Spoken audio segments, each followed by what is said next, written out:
PSM Makassar akan segera memperkenalkan pemain rekrutmen barunya setelah resmi melepas 6 pemain. PSM diharapkan bisa maksimal dalam membentuk skuad sebelumnya menjalani play-off Liga Champions Asia.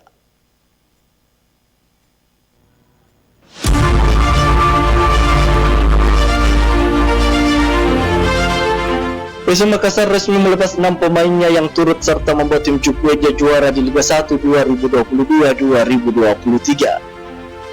Keenam pemain tersebut yakni Galen Doke, Brian Kesar, Vivias Rizal, Samuel Simanjuntak, Ibnu Mubarak, dan Rifki Makodompi.